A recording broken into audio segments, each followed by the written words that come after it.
परम दयाल परम प्रेम श्री श्री ठाकुर श्रीचरण मोर अनंत कोटि प्रणाम जनाए।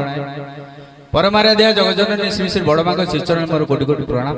जुगाचार्य परम पूज्यपाद श्री श्री बरदाम श्रीचरण कोटि कोटि प्रणाम। परम पूज्यपाद श्री श्री आचार्य श्रीचरण मोर कोटि कोटि प्रणाम जनाए।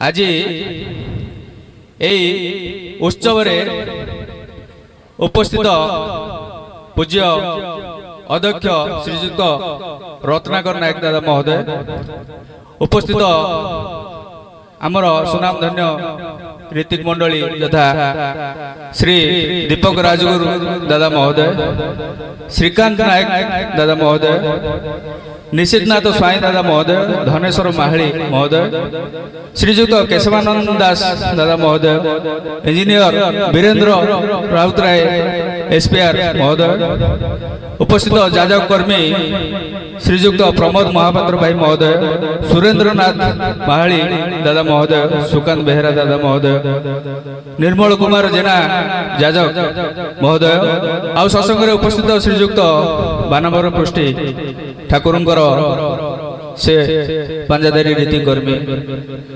ये जो सांध्य सत्संग उत्सव वास्तव में बापी भाई समस्त को जो कीर्तन कले मंत्रमुग्ध कर रखिदे।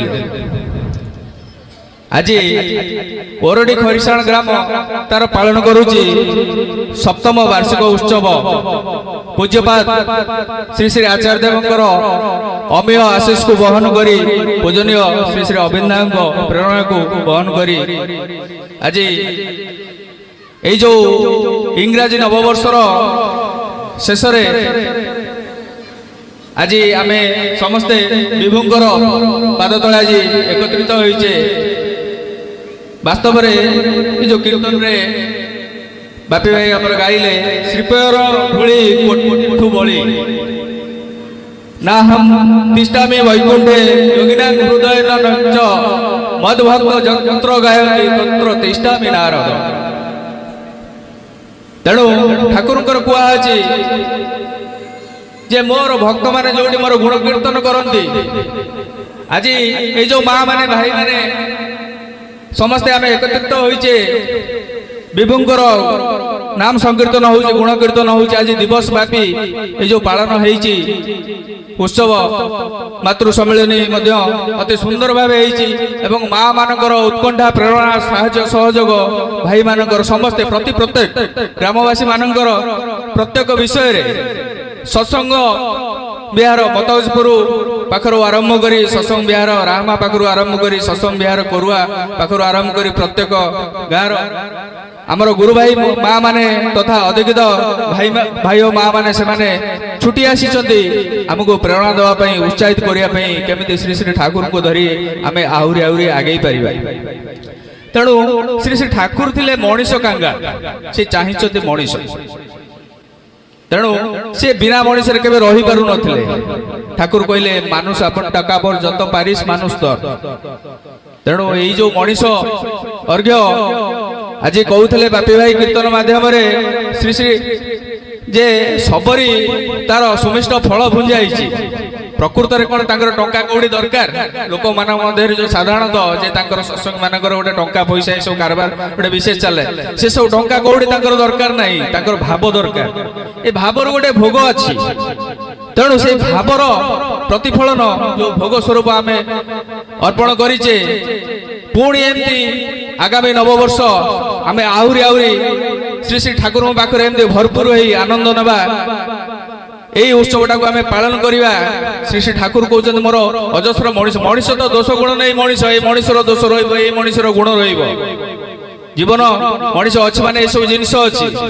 श्री श्री ठाकुर को थे गोटे छोटिया कथा मन पड़े ये छोटिया कथा कहीकि मोर वक्तव्य रखी जे थे श्रीजुक्त पंचानंद दादा सी जड़े ज्ञानी लोक श्री श्री ठाकुर पाखे रोते से अध्यापक श्रेणी लोक बहुत ज्ञान अच्छी।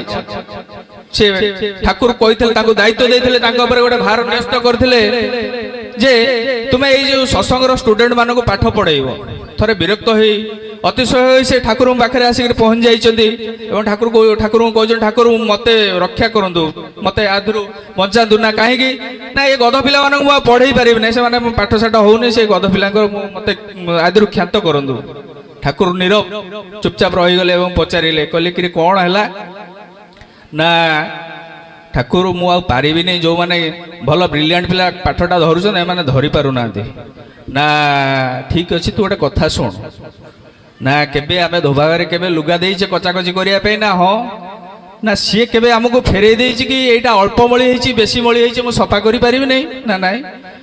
ନା ଦେଖ, ସିଏ ଯଦି ଆମକୁ ଫେରେଇ ଦେଉନି ଯେ ଲୁଗାରେ ଏତିକି ମଳି ହେଇଛି ଆଉ ଲୁଗାରେ ଅଧିକା ମଳି ହେଇଛି ମୁଁ ଆଉ ସଫା କରିପାରିବି ନାହିଁ, ତେଣୁ ଆପଣଙ୍କର କ'ଣ ଏତିକି ଧୈର୍ଯ୍ୟ ନାହିଁ?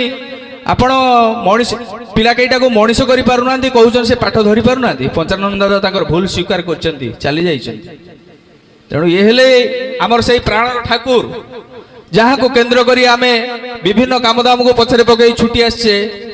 ଆଉ ପ୍ରତ୍ୟେକ ଆଜି ଆମର ଇଏ ଗୋଟେ ପିକନିକ୍ କହିଲେ ଅତ୍ୟୁକ୍ତି ହେବ ନାହିଁ। ସମସ୍ତେ ମିଶିଛେ, ଆମର ଭାବର ଆଦାନ ପ୍ରଦାନ ଦିନସାରା ଚାଲୁଛି। କିଏ କେମିତି ଅଛି, ଭଲ ଅଛି, ମନ୍ଦ ଅଛି, ଆମେ ଆ ଭିତରେ ଆମର ଭାବର ବିନିମୟ କରୁଛେ। କାହାକୁ କେନ୍ଦ୍ର କରି? ଶ୍ରୀ ଶ୍ରୀ ଠାକୁରଙ୍କୁ କେନ୍ଦ୍ର କରି। ତେଣୁ ବିଶ୍ୱାସ ମିଳେ ହରି ତର୍କେ ବହୁ ଦୂର। ଏଇ ଯେଉଁ ବିଶ୍ୱାସ ହରି ସେ ହରଣ କରନ୍ତି। ତେଣୁ ହରଣ କିଭଳି କରିବେ? ଯେତେବେଳେ ଆମେ ତାଙ୍କ ପାଖରେ ରହିବା। ଯଜନ ଯାଜନ ଇଷ୍ଟବତୀ ତାଙ୍କର ଯେଉଁ କଲେ କାଟେ ମହାବୀତି, ଠାକୁର ଏଇସବୁ କଥା କହି ଆମକୁ ଆଜି ଏଇ ଯେଉଁ ନବବର୍ଷର ପାଦ ଦେଶରେ ଏଇ ଯେଉଁ ମଙ୍ଗଳର ବର୍ଷାରେ ଆମକୁ ବର୍ଷିତ କରିବାକୁ ଯାଉଛନ୍ତି। ତେଣୁ ମୁଁ ଆଉ ଥରେ ବିଭୁଙ୍କ ଶ୍ରୀଚରଣରେ ପ୍ରାର୍ଥନା କରେ, ପ୍ରଣାମ ଜଣାଏ ଯେ ସମସ୍ତଙ୍କର ଏଠାରେ ଉପସ୍ଥିତ ଭାଇ ମା ଯେତେ ଅଛନ୍ତି, ଆମକୁ ଯିଏ ଏହି ଉତ୍ସବରେ ସାହାଯ୍ୟ କରିଛନ୍ତି, ପ୍ରତ୍ୟେକ ସମସ୍ତଙ୍କର ମଙ୍ଗଳ ହେଉ, ତାଙ୍କର ପରିବାର ମଙ୍ଗଳ ହେଉ, ଦୀର୍ଘାୟୁ ହୁଅନ୍ତୁ ସେମାନେ। ଆଉ ମଙ୍ଗଳ ବର୍ଷା ତାଙ୍କ ଉପରେ ଠାକୁରଙ୍କର ଅମୃତର ବାରିଧାରା ବର୍ଷିତ ହୋଇ ଚାଲିଥାଉ। ପୁଣି ଆମେ ଆଗାମୀ ବର୍ଷ ଏହି ଦିନରେ ଆହୁରି ଆମର ଯେଉଁ ପ୍ରିୟଜନ ଅଛି, ସେମାନେ ଯେଉଁ ଅଛନ୍ତି ତାଙ୍କୁ ଏଇ ଧର୍ମଦାନର ଅଧିକାରୀ କରାଇବା, ଏଇ ବିଭୁଙ୍କର ପାଦପୀଠ ମୂଳେ ଆଣି ଉପସ୍ଥିତ କରାଇବା। ଏତିକି କହି ରଖୁଛି। ଆମ ଗହଣରେ ଆଜି ବହୁତ ମାନ୍ୟଗଣ୍ୟ ରୀତିକ ଦାଦା ଆଉ ବକ୍ତା ମଣ୍ଡଳୀ ଉପସ୍ଥିତ ଅଛନ୍ତି। ସେମାନେ ଶ୍ରୀ ଶ୍ରୀ ଠାକୁରଙ୍କର ଅମେୟ ଆଶୀର୍ବାଦ ଯେଉଁ ଅଛି ସେ ବାବଦରେ ଆଲୋକପାତ କରିବେ। ଆମେ ମନ ଧ୍ୟାନ ଦେଇ ଧୈର୍ଯ୍ୟ ସହିତ ଶୁଣିବା। ଏତିକି କହି ରହୁଛି। ଜୟ ଗୁରୁ।